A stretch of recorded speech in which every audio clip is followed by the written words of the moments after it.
we need to head to the Bay Area where there is a just stunning light display that I'm transfixed watching the video online. I cannot stop watching it.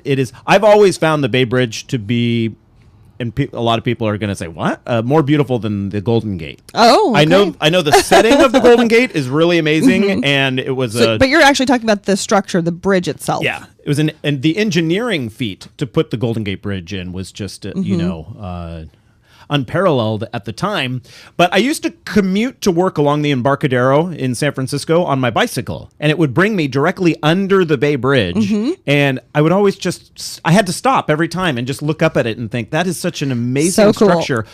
And now when you do that, there is a light display, and if I have this right, it's the world's largest art installation. Joining us right now is Ben Davis with Illuminate the Arts in San Francisco to talk about Bay Lights. Good morning, Randall and Patty. How are you? Good. Thank you, Ben. And do I have that right? Is that the world's largest art installation? No, it's not the world's largest art installation, but it's the world's largest LED light sculpture.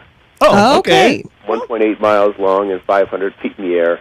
Certainly probably one of the most challenging locations to install a work of art on the San Francisco Oakland Bay Bridge, with all the conditions inherent in that structure.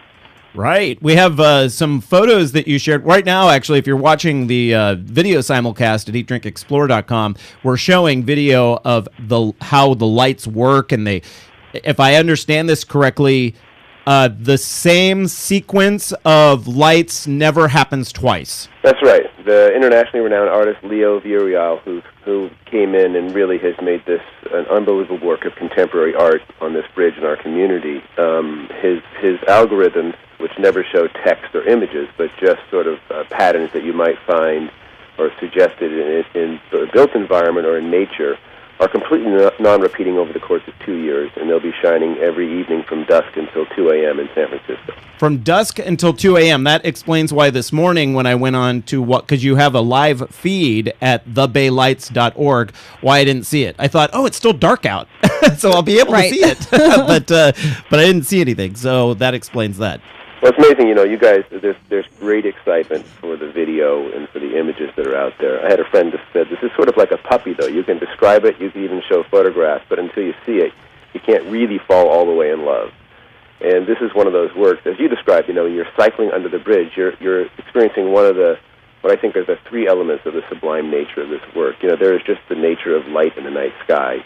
You don't need anything to access that. Just to be a human alive creates a sense of attraction and bonding. Right. The scale of the work itself, if you're standing next to the Grand Canyon, if someone walks up next to you, you don't need to share words. You can just look at each other and feel that sense of awe and connection.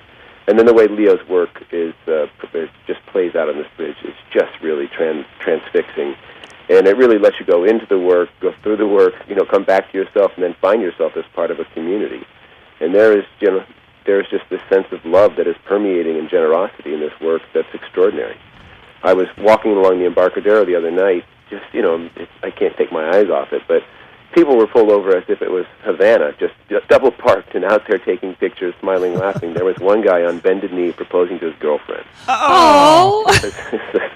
I guess that's the definition of rewarding. What is the power of public art, and to bring people together and to connect people in that way is just extraordinary. That's right. A lot of memories will be created in association with that display, I'm sure. I like that it's a mixture of art and science, though. That's a really cool aspect of it as well, with the math that is behind it. Yeah, it certainly reflects well the zeitgeist of San Francisco and the entire Bay Area, in terms of the nexus of art and technology. It's an incredibly elegant and simple work. Of course, the path to simplicity is always an arduous journey.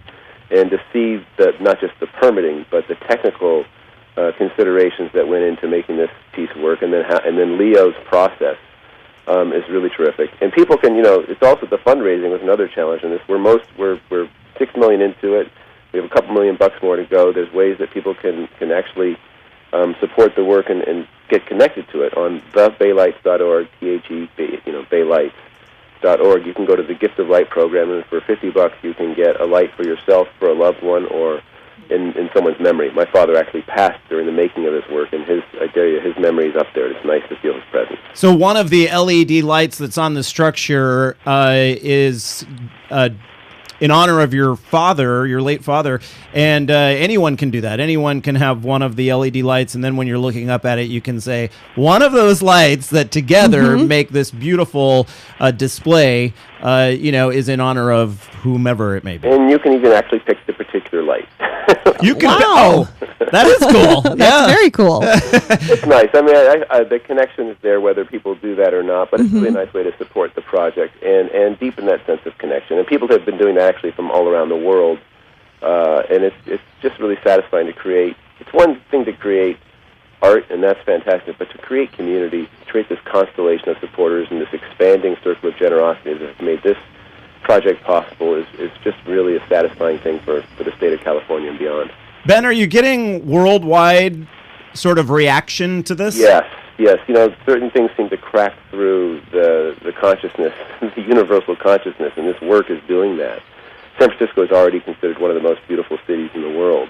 To me it is. I think somehow it just got a little more beautiful.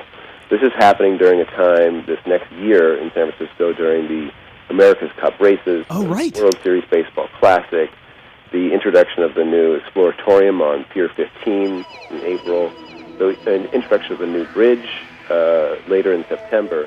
So there's already an international focus on the city of San Francisco and the Bay Area. And this really, means the best we have in the daytime is going to be defined by this beautiful cosmopolitan nighttime experience. And everyone should just find their way up. Just get to the BART, and you can get the rest of the way right to the Embarcadero. I love that you suggested taking public transit. I'm a huge pusher of that. Ben Davis with Illuminate the Arts in San Francisco. Learn more information or even donate. It is thebaylights.org. Ben, thank you so much for joining us on the show. Thank you, guys. Have a brilliant morning. Brilliant. I like that. All right, stick around, everyone. We have a full hour of Eat, Drink, Explore Radio coming up, and we'll find out about California's water situation and also an update on oysters in the Bay Area. You're listening to Eat, Drink, Explore Radio, heard every Sunday on this station. I'm your host, Randall White, joined by Patty Pyburn, and we're back in just a moment.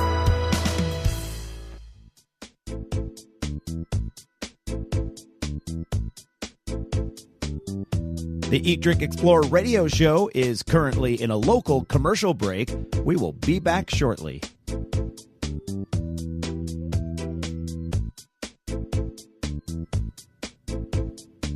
Get the latest audio, video,